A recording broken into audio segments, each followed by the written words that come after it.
1, 2, 3, and... Hello, everyone, and welcome to Forgotten True Crime by Oki Investigations, the true crime podcast where we tell the stories of crimes that happened long ago.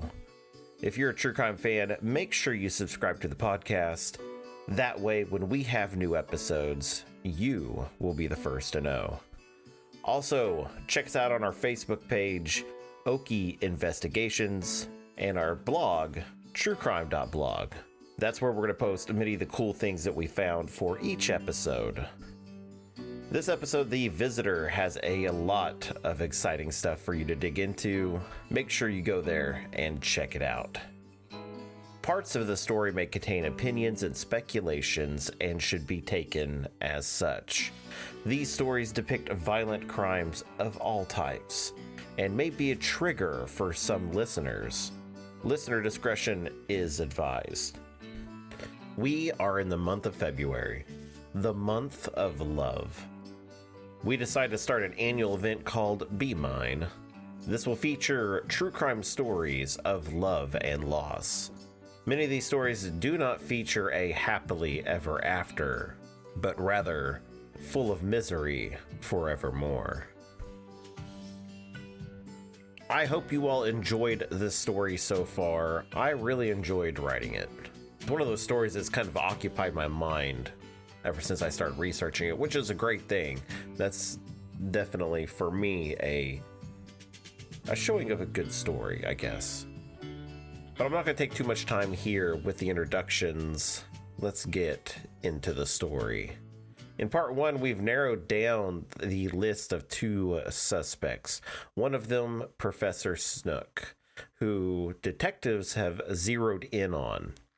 The other was Marion T Meyers, the state researcher who put himself into the investigation. Marion was let go after it was found out he was not in the area at the time of the murder. Professor Snook was unmoving during all of the questioning, but it wasn't until they revealed that they had a new witness step forward that everything changed. The news of the professor's involvement in what might be a murder was national news. There wasn't a paper in the state of Ohio that didn't have this on the front page for just several weeks. Along with that press came multiple photos of the victim and the professor, just like the ones we've posted over at truecrime.blog. Now, people have come forward saying that they often saw the two together, but one man came forward with information that helped break open this case. A bellman for the local YMCA decided that he needed to tell police what he knew of Miss Hicks and Professor Snook. He told the detectives that Miss Hicks rented an apartment from the YMCA and often came home with Professor Snook at her side. He would often go and stay the night with her, so much so that he thought that they were married. This news was precisely what the detectives were looking for, a current link to the relationship of the professor and his victim. They went down to the local YMCA and they took the keys that Miss Hicks had on her when she died. They wanted to see if the key fit the lock. But when they arrived and placed the key in the lock, it didn't work. So they decided to check up on this story with the manager of the YMCA and see if any part of this story was genuine. The manager told the detectives that Miss Hicks did indeed live at the YMCA and that it was Professor Snook who paid for the apartment every month. The morning the body was found, before the news hit that Miss Hicks was dead, the professor had come into the YMCA and gave her the keys to the apartment. He told her that it was no longer needed. He wasn't going to rent that apartment anymore. And then that was that. He gave the set of keys to the manager and then he left. When prosecutor John J. Chester revealed that he knew about the apartment and the nature of the relationship between the two, the professor seemed to break. He lowered his head and seemed ashamed of what he had done to himself and his family. The prosecutor questioned Professor Snook and asked him if he had a relationship with Miss Hix. Now, he didn't verbally reply, but he did shake his head yes. The prosecutor then asked him about the keys. The manager of the YMCA told them that he was given 2 keys to the room and that he returned those 2 keys. They asked how he had both sets of keys if the other was supposed to be with Miss Hix. Professor Snook finally spoke and said, "You know how." The prosecutor asked to clarify, "You took it from her body?" And the professor simply said, "Yes." The admission of guilt caused the prosecutor to immediately end the interview at that time. They got a stenographer in the office right away. They knew that the professor was ready to tell them a confession, and they wanted it all recorded. In 1929, this was the best way to record interviews and confessions. They'd often use a stenotype machine that would look like a typewriter but had a lot fewer keys. They would write in shorthand to keep up with the conversation. You still see them in courtrooms today and have been in use since the early 1800s. Once everyone was in place, they recorded what the professor had to say. The following is word for word of what was said. "What is your name?" "James Howard Snook." "Your age?" 49. "Where do you live?" 349 West 10th Street. Now, tell the stenographer in your own language what happened on the night of June 13th. "I met Theora Hix about 3 years ago. The friendship continued in a very intimate way ever since. She was a very good companion. I have been living with my wife during this 3-year period and regarded my wife very highly and respect her very much as a wife. But she lacks some of the companionship afforded by Miss Hix. During the 3 years that I knew Miss Hix, I assisted her in many ways towards the education, but I found out it wasn't appreciated as much as I thought it should be. Our association was not a love affair in any sense of the word, but in time, Miss Hix developed a more determined attitude in regard to dictating my movements. And the final accumulation of this occurred on the 13th of June of this year, when I met Miss Hix at the corner of 12th and High Street in the city of Columbus, when we both got into my Ford coupe and proceeded to drive to Love Avenue, then west out to Fisher Road and to the Columbus Rifle Range of New York Central Railroad Company. During when she reprimanded me against leaving the city with my family for the weekend, as I planned to do, she threatened that if I did so, she would take the life of my wife and baby. During this quarrel, she grabbed for the purse in which she sometimes carried a .41 caliber Derringer that I had given her. In the struggle, she was hit on the head with a hammer. In the intent to stun her, she continued desperately, and an increased number of blows of increasing force was necessary to stop her. Realizing then that her skull was fractured, and to relieve her suffering, I severed her jugular vein with my pocket knife. I then proceeded to pick up the things that had been scattered during the struggle and left. The instrument I used to quiet her was a hammer lying in the back seat. After leaving the rifle range, I proceeded home, tossing the purse from the quarry bridge into the Scioto River on my way. After the struggle was over, I discovered the gun was not in the purse. The professor went on to set up his defense. He told the officers that he was afraid that Miss Hicks would follow up on her threats when she said that she would kill his family. He said, "When she started to get out of the car, I grabbed a hammer from the ledge of the back seat and hit her with the flat side of it. She got out and I followed, hitting her again and again. 'Damn you, I'll kill you,' were her last words. I kept hitting her. I struck her once with the round end of the hammer. That was pretty hard.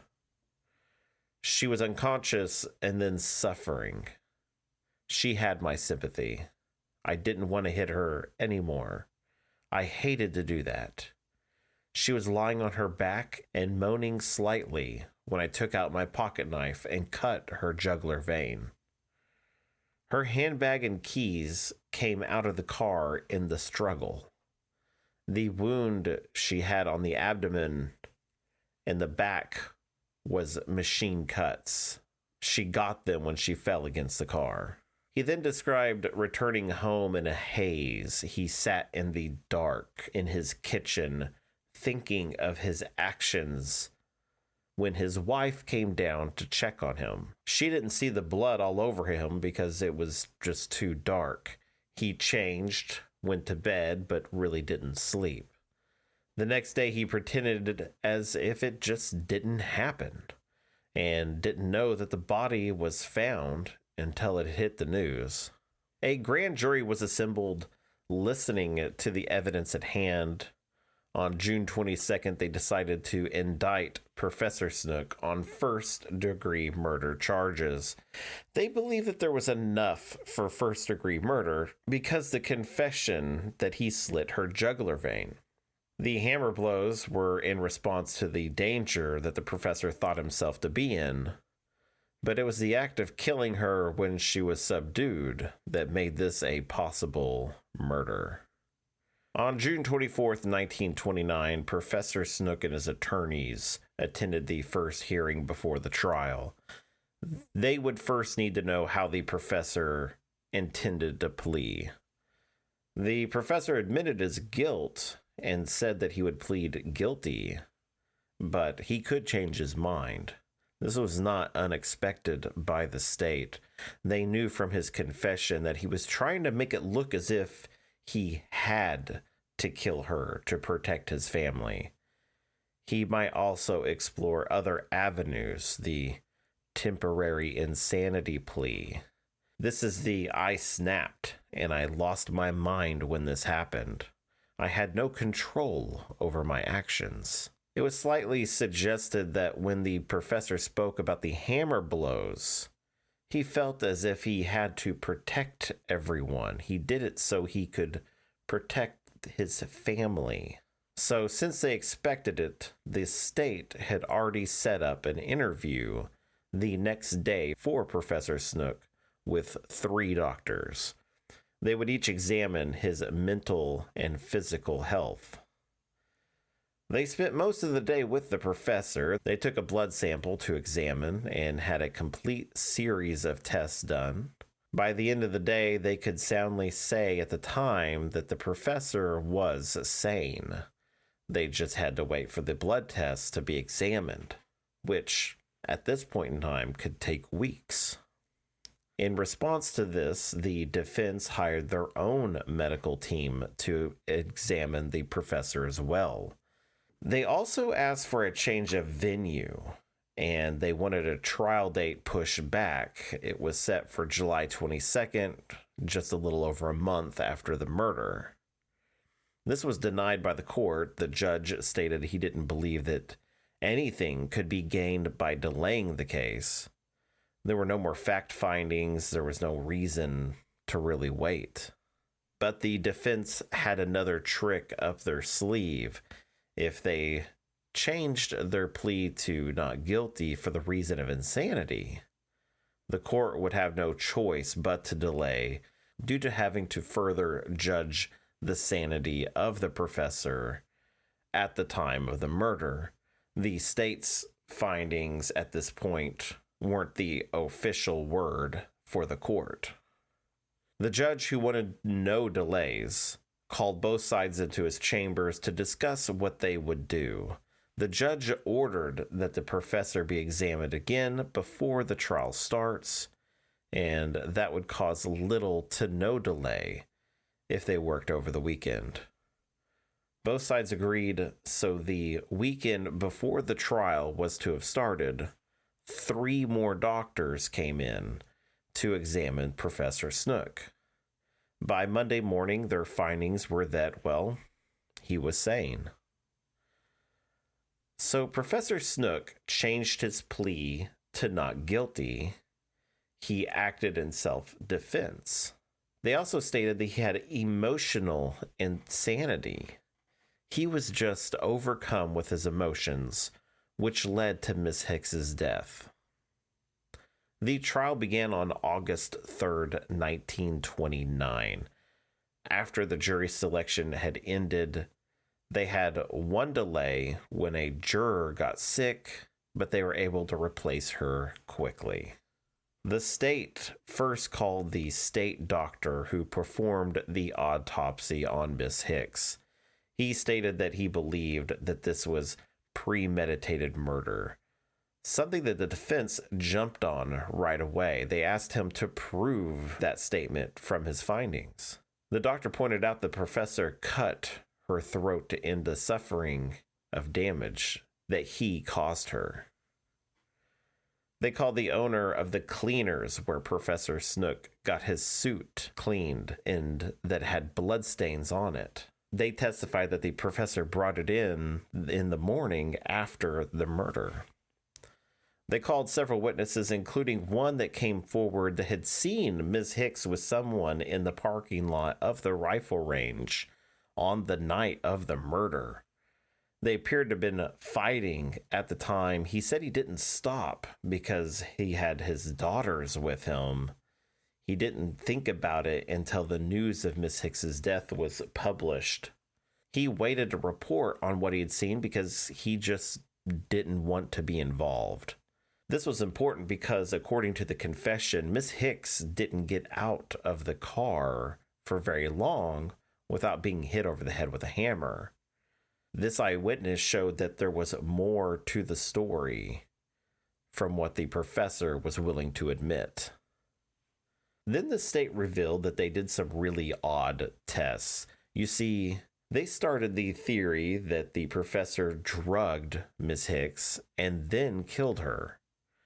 This theory was formed when the doctor who did the autopsy found some beef in her stomach, something that she didn't have time to digest before she died. They believed it was laced with drugs. So the doctor gave the undigested beef to a dog. The dog acted weird and wobbly after eating the meat, as if it was drugged with some kind of sedative. I found this to be completely crazy, by the way. It's one way to test a theory, I guess. I mean, think about it. I would be wobbly and acting sick too if I was giving undigested meat from the stomach of a dead person, drugged or not. But the test was done, and it was considered evidence in the doctor's mind that the meat was, well, drugged.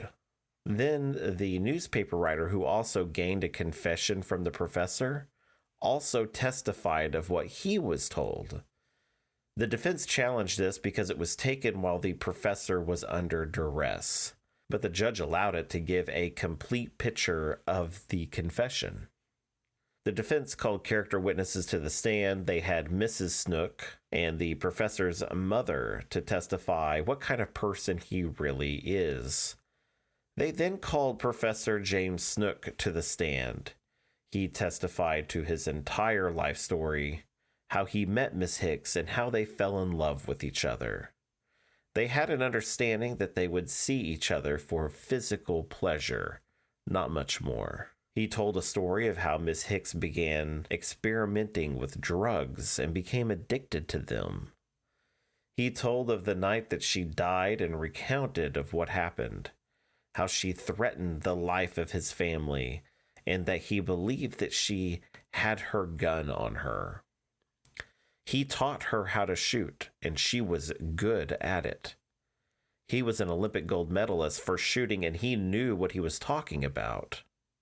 He stated that he was only acting in self-defense when he killed her.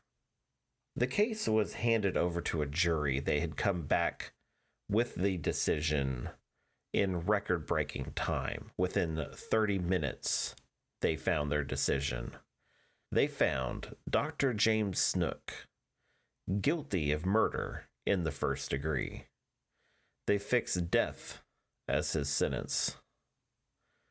The jury obviously didn't believe the story that the professor had put together. It was hard to believe that a firearm expert like Dr. Snook would kill someone in self-defense, thinking that they had a gun when they didn't. He bled her out to kill her. In the months leading up to his execution, attorneys for the professor tried hard to save his life, but each appeal was struck down. He was scheduled to die on February 28, 1930. When the governor declined to step in and stop the execution, Dr. Snook did something extraordinary. He confessed to everything. The prison warden came in to see Dr. Snook before he was to be put to death. It was there where he heard the full confession of what had happened. He told the warden that Miss Hix was going to expose him. She would tell the world about their affair and that he would be ruined. It would expose him, end his marriage, and end his teaching career. So he simply planned to kill her. This was the only way to ensure that he would not be exposed. And he honestly believed that no one would be able to tie him to the murder. He was shocked when they got to him so fast. On March 1st, 1930, Dr. Snook stepped into the death chamber. Without any assistance, he took a seat in the chair. The preacher prayed for him, and then soon after, he was put to death. James Snook was buried in his family plot, but they did not use his last name on the tombstone. They used his middle name as his last, so no one would damage the stone. It's amazing that these kinds of things have been going on for so long. I am always hearing about people in power taking advantage of others. We see it in politics, media, and in personal businesses. Over a year ago, I learned that a creator like myself did something horrible things with a young woman when they attended a show that he was working on. When that news broke, it was a real eye-opener for me.